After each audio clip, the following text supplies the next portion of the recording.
Original. L'équivalence des diplômes est acquise maintenant entre l'enseignement congolais et de Fédération Wallonie-Bruxelles. La ministre m'a convié, ainsi que personne de l'administration, justement l'équivalence pour voilà, expliciter les choses. C'est vrai que j'ai voulu mettre un terme à quelque chose qui était très inique, qui était très stigmatisant. C'est qu'il n'y avait que pour le Congo que quand un jeune venait et s'inscrivait dans le secondaire chez nous, et ça fait quand même 250 jeunes par an, on le rétrogradait systématiquement en matière d'équivalence. Donc on a mis un terme définitivement à cela sur ma proposition, et donc désormais tout jeune Congolais qui vient s'inscrire dans l'enseignement secondaire pourra arriver au niveau d'enseignement qui est équivalent à son âge, quel que soit voilà, ses diplômes ou l'origine de son enseignement. Ça me semblait intéressant.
Il paraît que je dois vous dire que vous devez manger.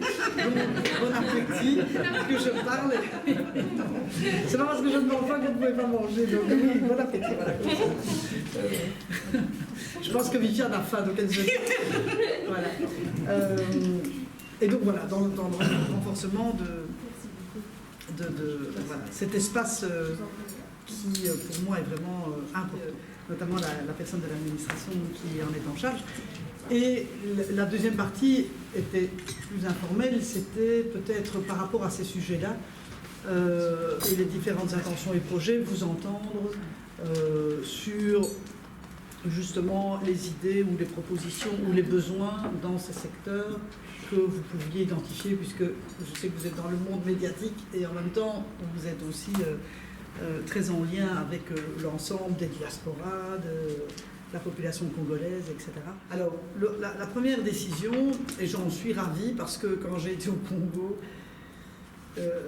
la déléguée de, notamment Wallonie-Bruxelles, m'en avait aussi longuement parlé bien avant que j'ai l'enseignement, c'est cet endémique problème de l'équivalence des diplômes qui faisait que dès qu'un enfant arrivait chez nous dans le secondaire, il était automatiquement rétrogradé à au moins, quoi qu'il arrive, un an de moins, quel qu'ait été son niveau, son niveau d'enseignement, son intelligence, etc.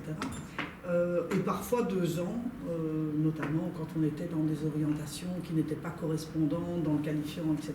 Ce qui était quand même immensément vexatoire, qui est un gâchis parfois d'une perte d'une année sans raison, et qui n'était une sorte d'exception qui avait été faite sur base d'une inspection en 98, et qui, voilà, que l'on traînait depuis lors dans nos relations. Et c'est vrai que je me souviens quand j'avais été sur place pour le référendum ou après dans d'autres visites officielles, on m'avait parlé de l'équivalence. Bon, et j'avais envoyé des petits mots au ministre voilà, en charge, mais je n'avais pas la compétence.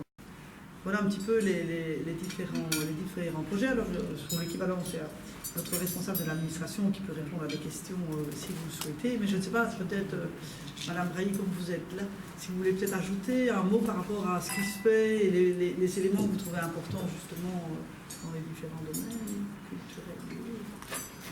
Merci de m'avoir convié à ce déjeuner. Moi, je me réjouis évidemment de cet échange qui se renforce, voilà, tant au niveau de la culture qu'au niveau de l'enseignement.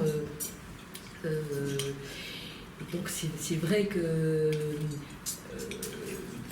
Au niveau de la culture, en tout cas, il y a une vitalité artistique, une richesse culturelle dans ce pays qui est vraiment exceptionnelle.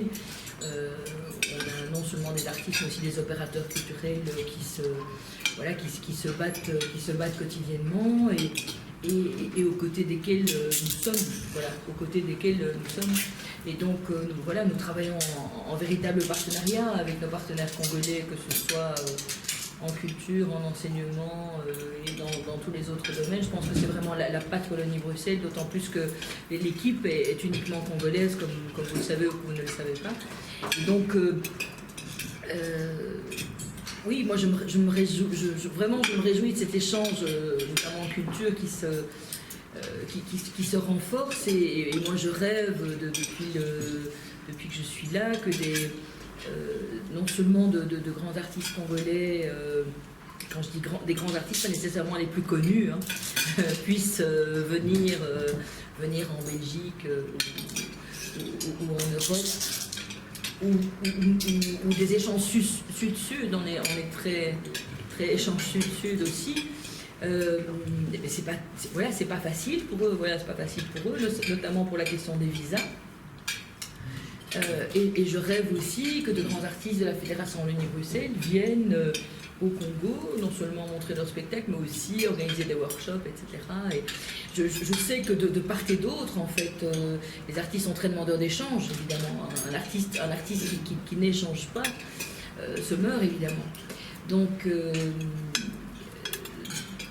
voilà, si on peut, voilà, merci, Madame la Ministre, de mettre de l'argent, en fait, pour que des artistes puissent venir en RDC, des grands artistes de la Fédération Wallonie-Bruxelles qui sont demandeurs, mais qui jusqu'à présent, pas vraiment plus. Bon, je pense que ça pourrait vraiment aider. Et merci aussi de plaider pour les visas pour les artistes congolais.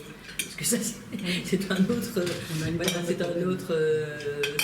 volet. Donc, voilà, je suis sûre.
Wallonie-Bruxelles à Kinshasa, où je vous attends. Voilà, vous êtes chaleureusement les bienvenus, puisqu'évidemment la délégation Wallonie-Bruxelles à Kinshasa sert, entre autres choses, à favoriser les échanges entre la Fédération Wallonie-Bruxelles, la région wallonne, les francophones bruxellois aussi, et nos partenaires congolais. Et pourquoi vous étiez là aujourd'hui au bureau de la ministre? Je suis là aujourd'hui parce que justement je suis en vacances pour le moment et comme il y avait une réunion avec des journalistes congolais et que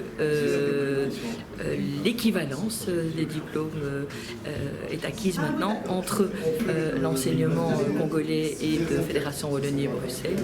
La ministre m'a convié, ainsi que personne de l'administration, justement l'équivalence pour voilà, expliciter les choses. Merci. Mais, en fait, c'est d'abord un message qui a une profession de foi. Enfin, dans dans les compétences qui sont les miennes, que ce soit l'enseignement, l'enfance, que ce soit la culture. Toute mon intention, c'est de pouvoir dégager des politiques pour renforcer vraiment notre espace commun avec la population africaine et notamment congolaise, avec la diaspora, et de nous mettre au service des enjeux, de la créativité culturelle, des enjeux en matière d'enseignement.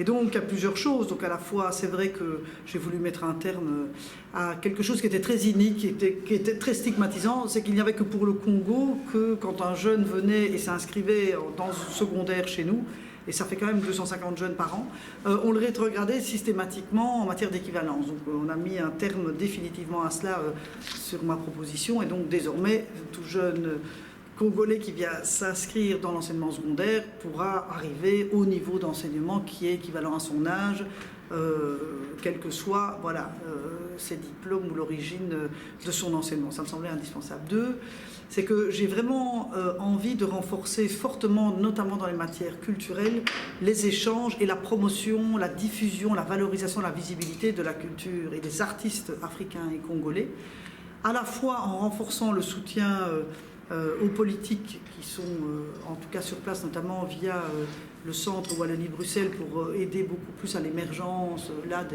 des artistes, au fait que l'on puisse inviter des spectacles, mais surtout qu'ils puissent venir aussi et accéder aux espaces francophones, à la fois évidemment de la Belgique francophone, mais même au-delà, en ayant des volets beaucoup plus volontaires et valorisants sur la culture congolaise et africaine, tant en ce qui concerne le livre que la danse, que la musique.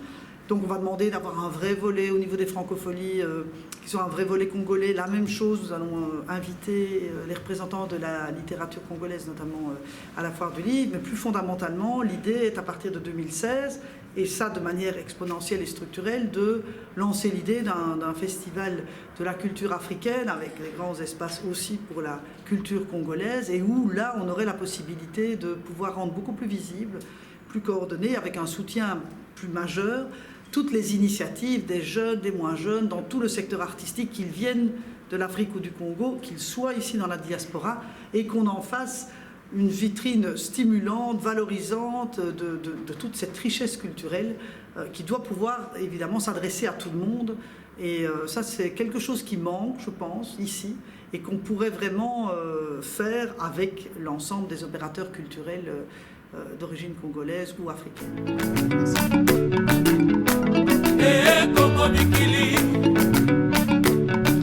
Bana Congo, ya kosameza te. Passage 44 à na Bruxelles. Dans ton monate. Pour une fois, salle ya bana Congo, oyo louer salle na yo, o sali makamboza nango posa. Hawa tout ezali, salle kitoko, bakiti sika, velours ndengwana. Yo bakiti so na pantalon mabe ezoboya.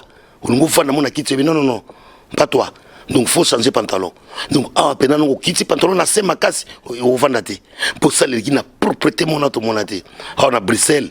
Boyi sala mokili na yo.